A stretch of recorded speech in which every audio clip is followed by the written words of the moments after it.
Terima kasih pemirsa, Anda kembali menyaksikan Kominfo Newsroom. Pemirsa menanggapi isu warga di sejumlah daerah yang melaporkan kelangkaan dan proyektan harga set-top box di pasaran. Direktur Jenderal Perdagangan Dalam Negeri Kementerian Perdagangan, Shailendra mengatakan akan menentukan harga acuan yang tepat untuk menentukan harga eceran tertinggi set-top box sebelum didistribusikan kepada masyarakat. Senada hal tersebut, staf khusus Menteri Komunikasi dan Informatika, Niken Widyastuti juga menekankan pihaknya bersama dengan kementerian lembaga terkait akan membuat satuan tugas untuk melakukan operasi pasar.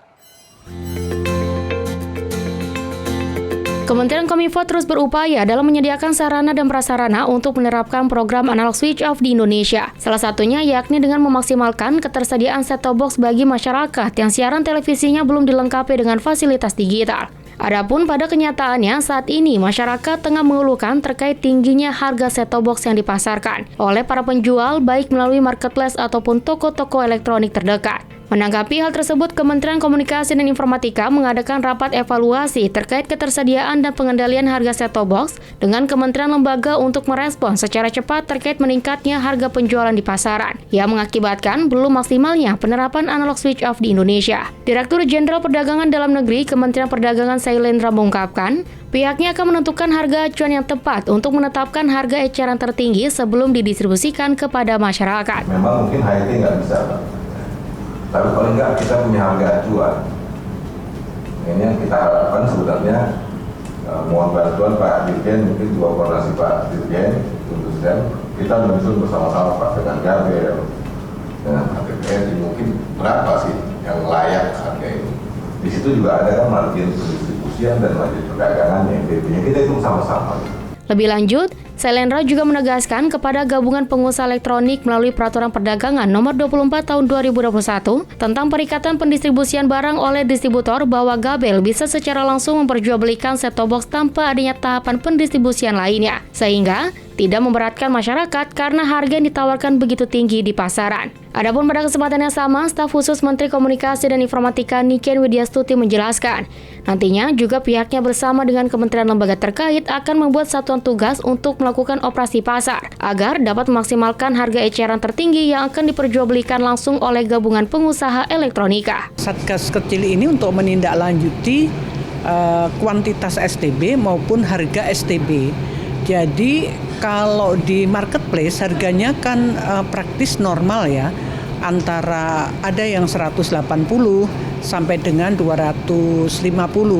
Tapi kalau di toko-toko elektronik itu kemudian melonjak sampai di atas 300, bahkan ada yang 400 per STB. Jadi tentunya dengan adanya Satgas ini nantinya ada operasi pasar. Jadi sudah ditetapkan harga tertingginya. Jadi masyarakat jangan sampai merasa membeli STB ini kok sekarang menjadi mahal sekali. Jadi bisa mengendalikan harga sesuai dengan standar yang ditetapkan, karena harga tertinggi itu kan ditetapkan oleh Gabel ya, Gabungan Pengusaha Elektronik, begitu itu.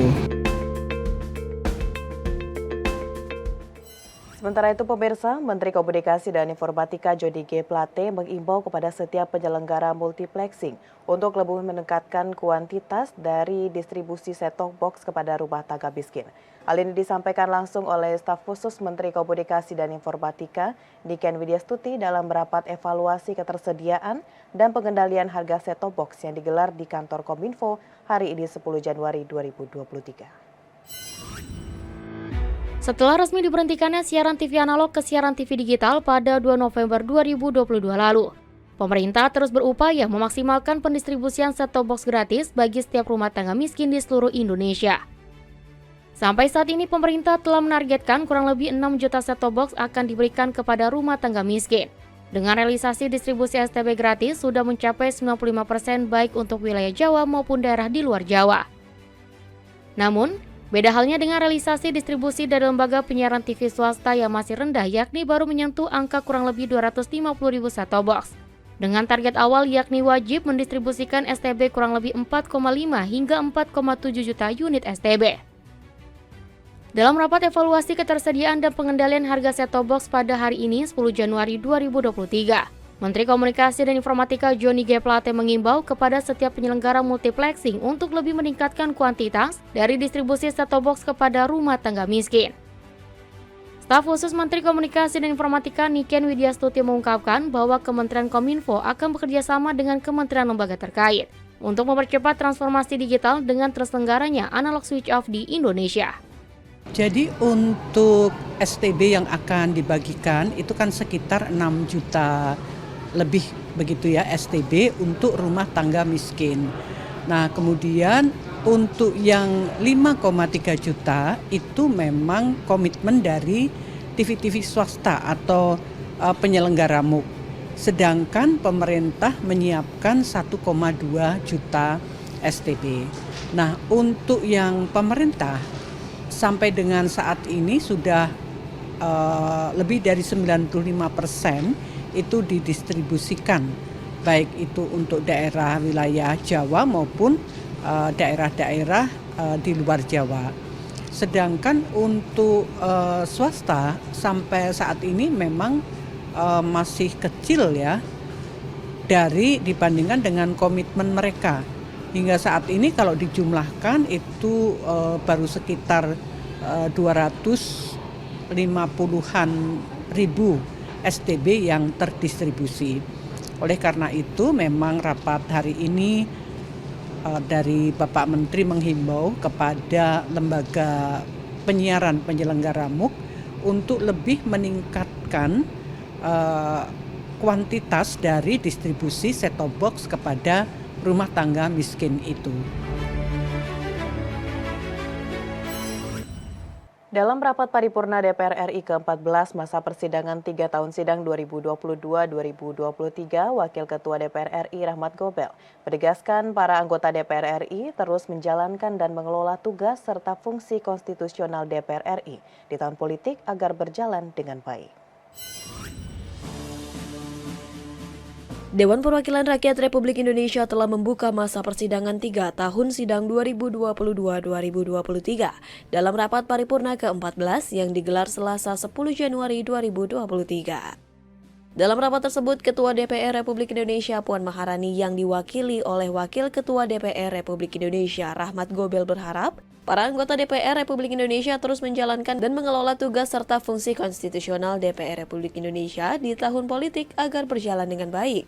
Anggota DPR yang juga merupakan anggota partai politik akan berada dalam situasi dan kondisi dinamika politik menghadapi pemilu 2024. Menurutnya menjadi harapan semua masyarakat bahwa anggota DPR dapat mengelola tugas dan fungsi konstitusional dengan baik di tahun politik guna mewujudkan amanat, menyejahterakan rakyat dan mengutamakan kepentingan bangsa dan negara.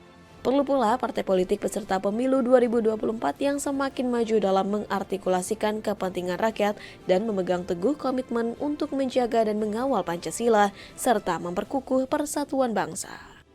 Dalam membangun peradaban demokrasi di Indonesia agar semakin maju, maka diperlukan pelaksanaan pemilu yang berkualitas. Dibutuhkan partai politik peserta pemilu yang semakin maju dalam mengartikulasikan kepentingan rakyat dan senantiasa memegang teguh komitmennya untuk menjaga dan mengawal Pancasila serta memperkukuh persatuan bangsa.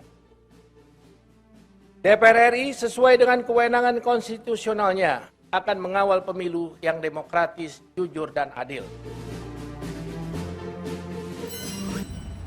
Kapolri Jenderal Listio Sigit Prabowo menegaskan bahwa TNI Polri akan bersinergi untuk mengawal seluruh kebijakan pemerintah Indonesia terkait dengan pembangunan infrastruktur di Papua. Hal ini dilakukan untuk meningkatkan kesejahteraan masyarakat Papua.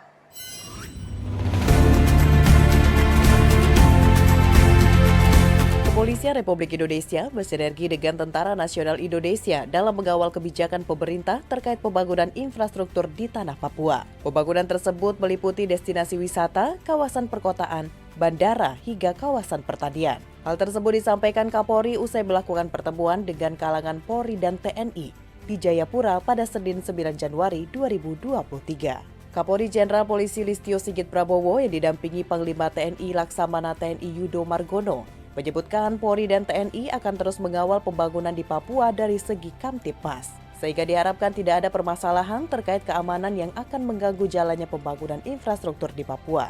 Terkait dengan masih adanya kelompok kriminal bersenjata yang terus melakukan serangan, Polri dan TNI akan melakukan langkah-langkah penindakan penegakan hukum di lapangan dan tidak berdampak ke masyarakat. Program-program yang terkait dengan kesejahteraan masyarakat Papua bisa berjalan. Tentunya program-program ini mulai dari pembangunan infrastruktur yang tadi kita juga sudah komunikasi dengan perwakilan dari PUPR tentang kendala-kendala yang dihadapi dan tentunya perlu ada peran TNI Polri untuk mengamankan agar program tersebut bisa berjalan. Terkait dengan masalah gangguan Kamtibmas, karena memang ada beberapa kelompok yang biasa dikenal dengan kelompok kriminal bersenjata yang terus melakukan serangan, tentunya kita harus melakukan langkah-langkah penindakan penegakan hukum di lapangan secara tegas dan terukur tentunya.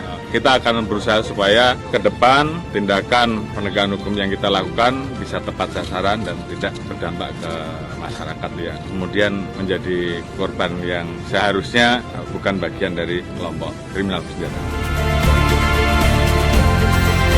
Pemirsa, setelah jeda kami akan kembali dengan informasi lainnya. Tetaplah bersama Kominfo Newsroom.